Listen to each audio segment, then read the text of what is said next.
After what seems like years of teasing at toy shows and speculation that it was cancelled, the DC Multiverse Batman Returns wave is finally here. The only question now is whether or not it was worth the wait.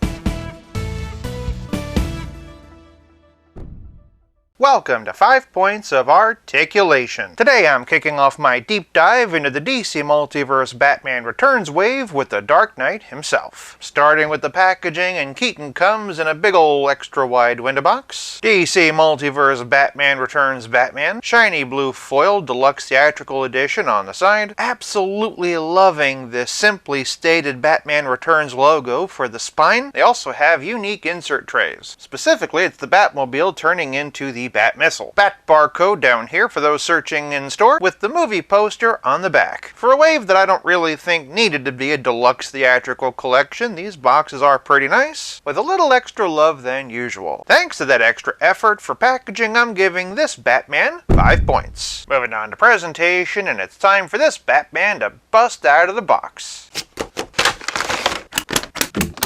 To the top of his scowl, this Keaton stands at 7 1/4 inches, or about 18 centimeters, and shares a lot of parts from the 1989 version, but does have a bunch of new tooling as well. In terms of reuse, they have the same upper arms, the same hands, the same belt and diaper piece, and the same boots. At first I thought the thighs were the same, but that's not actually the case. The Batman Returns armor does have these grooves running down the front of the legs, and McFarlane did technically add those. The issue is that they didn't also update the diaper piece to go along with it. The boots, however, are the bigger issue. Don't get me wrong, I love this design from the first movie, but the design for Batman Returns was completely different and streamlined. McFarlane did some similar corner cutting with Robin's boots in previous waves. The hilarious thing is if they just reused these boots from The Flash, it actually would have been pretty near perfect. Leastways, it would have been close enough that a lot of people might not have noticed. What's even more ironic is that McFarlane technically already made Batman Returns boots, because it was a repurposed return suit that the alternate universe Barry Allen wore in the Flash movie. Given the boot situation, I'm all the more grateful that they went in to give him the proper forearms. Back to 89 for a minute, the only ones I have are the 6-pack and gold label Batmobile versions. Those both come with regular plain cloth capes, but they did release a single carded version with a larger cape with pockets in it for him to have sticks and do the classic Batman cape pose. Batman Returns improves on that by simply giving him a wired cape. This one is made out of that shinier material that they've been using for Batman, which, while not necessarily ideal, is still a much better match than the plain cloth. Once again, though, I do think that they should have given him a lot more of it. At the very least, it needs to come down to his ankles, and of course it would be nice to have enough fabric to hang naturally from the logo. For me, the main focus is the head. It's not perfect, but it's a vast improvement over this. With the head and neck one solid piece, it cuts that perfect Michael Keaton silhouette, and unlike the 1989 version, which neglected to paint the outline around the emblem, Batman Returns fixes that. Functionality aside, and Batman Returns is my favorite theatrical cowl. The heaviness of the brow along with the angles of the cheeks and temples. To my eye, this is the closest thing to a comic book Batman come to life. If I could nitpick though, I do think the neck might be a little bit too long, and the likeness is just a little bit off. It's definitely better than this one, and don't even get me started on this. Looking at Keaton, you can see that the edges of his lips come to about the halfway point of his eyeball, whereas the figure's lips go all the way to the edge of the eyeball. Between the neck and the mouth, it actually looks a little bit more like Val Kilmer. The main thing that sets this version apart from 1989 is that streamlined Art Deco style armor. I do like the integration of the diaphragm joint, and one thing I really appreciate is the finish. To me, it looks straight out of the movie. The improvements from the 1989 figure to this one are night and day. Still, fair is fair. If it was just the likeness being a little bit off, or a couple of the costume details being wrong, that would be one thing. But you put all that together with an insufficient amount of cape, and for presentation, Batman gets a still okay 3 points. Before we continue, if you're enjoying this video so far, do me a favor and give it a like. Moving on to Poseability, and this Batman is a bit less articulated than usual. Unlike the 1989 figure, whose head articulation is at the base of the skull, Batman Returns articulation is at the base of the neck. As such, he can't look up and down whatsoever. He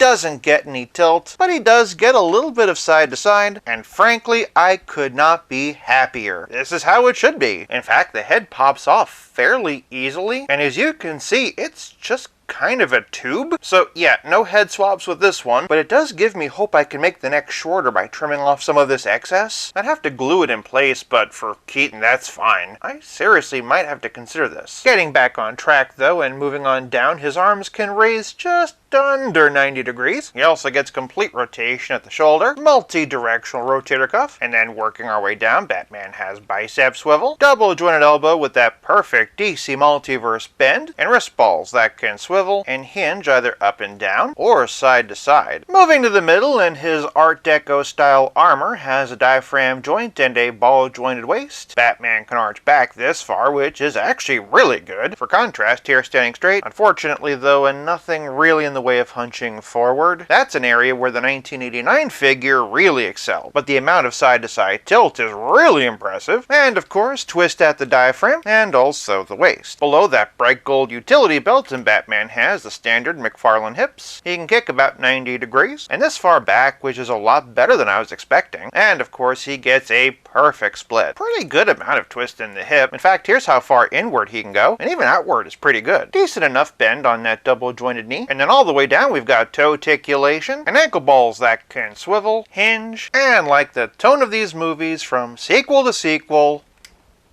pivot. These costumes were notorious for their restricted movement, and whether intentional or not, the figure does capture that. If anything, you might be able to argue that it's too articulated. It might surprise you, but for Poseability, I'm giving this Batman 5 points. Moving on to Playability, and of course Batman has a trading card and a figure stand. This one just depicts the poster. It does feel a little lazy compared to previous waves where everyone got their own card. Either way, if you want to read the shortest plot synopsis in history, you can pause here. Beyond that, and Batsy comes with these alternate accessory holding hands. That's to accommodate this Batarang and this grapnel gun. These are repacked from the single carded version of 1989. The broad strokes are there with the Batarang, but it is a bit off, especially when you compare it to the actual screen-used prop. Not to draw comparisons to The Flash again, but this one that McFarlane made for that movie absolutely nailed it. All they needed to do was recast this in black and it would have been perfect. The grapnel gun seems pretty spot on though. That fits in his hands like so, with the Batarang fitting like this. Obviously, the name of the game is coming in within a budget, but for this one, it would have been cool if they used the programmable version of the Batarang that the Penguin used to frame him. And as long as we're talking about things being nearly perfect, we need to bring out that wired cape again. From a play feature standpoint, I love these, and I'm really glad that they did it, but as I said in presentation, this particular cape needed to be longer. I may end up getting a custom cape for this guy, because I do really love this design. Still, I do like this better than what Todd has done with Keaton's capes previously. Of course, Playability is more than capes, cards, and non-screen accurate accessories. It's also about how well your figure plays with others. First things first, and for a couple of 1989 options, and here's NECA and McFarlane. Secondly, and from the six-pack, we've got Kilmer and Clooney. Still really hoping for that Panther suit. Next up is a couple of Christian's Bale. After the return suit, Batman Begins is still one of my favorite costumes. Of course, we've got to bring out Affleck. Dawn of Justice is probably still the most comics accurate Batsuit on screen, though I suppose an argument could be made that that distinction goes to Adam West. For a more real-world tactical option, I do like the Pattinson suit. Not so much the mask, but I think I've said that enough. Bringing things full circle though, and for Keaton's swan song, here's the Flash, and Barry 2's refit of the return suit. Just to give you a sense of scale though, and for some comic options, here's black and gray versions of Nightfall and Hush. If you were curious about how a Chris O'Donnell Robin would go with Keaton, here's how he looks. With that being said, I think the Nightfall would be a fun exercise in trying to create a custom movie version. I think what I would do is make the whole costume black except for red chest armor, and then make the accents in actual gold. The real question is, do you try to make it look like a young Marlon Wayans? Now, there is a rumor going around that McFarlane is trying to get a deal with Jack Nicholson for his Joker, but I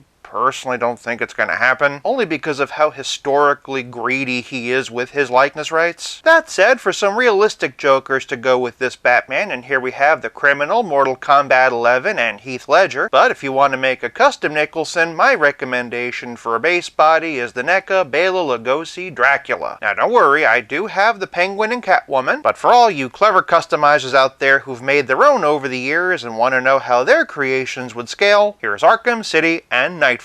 Speaking of customs, I know some of y'all want to use the Page Puncher's Wonder Woman as a base for Linda Carter, so here's how they look together, bringing us to a very special comparison: Christopher Reeve's Superman. This is definitely giving me the feeling I wanted to get from the original 1989 version. Give me that Linda Carter Wonder Woman and a John Wesley ship Flash, and I will be very, very happy. While I'm here, I did get a request for a side-by-side comparison of Mattel's Keaton along with the Spin Master Batman Returns. I was asked to do a head swap, but unfortunately I wasn't able to. That being said, I do think that the Spin Master head is better, so if you're more successful at swapping them than I was, it would be an improvement. Speaking of swaps, and using JLA as an example, remember when I said you can't really do swaps with this new Michael Keaton? Mainly because the articulation is completely different. If you were willing to cut the neck down to size and glue it in place, you could get this to work. And you know what? I think it would actually look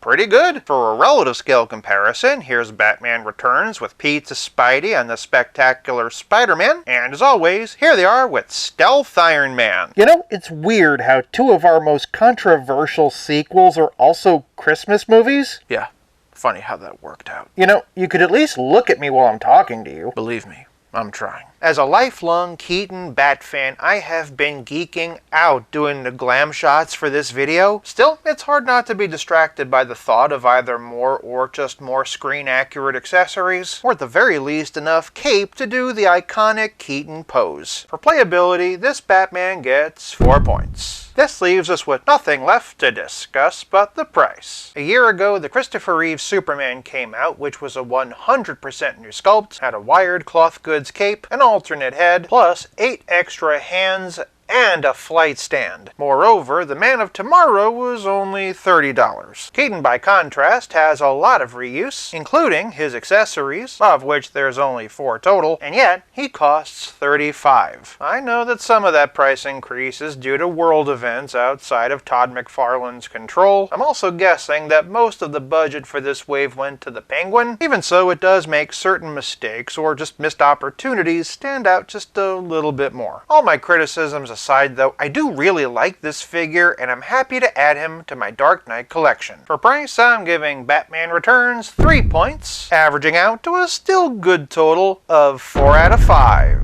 Agree? Disagree? Sound off in the comments and let me know what you think of this figure. While you're down there, make sure you're subscribed so you don't miss my other upcoming Batman Returns videos. But for more Cape Crusader content while you wait, check out one of these. Until next time, play nice and have fun. But it is a vast improvement over this. But it is a and Hinge, I might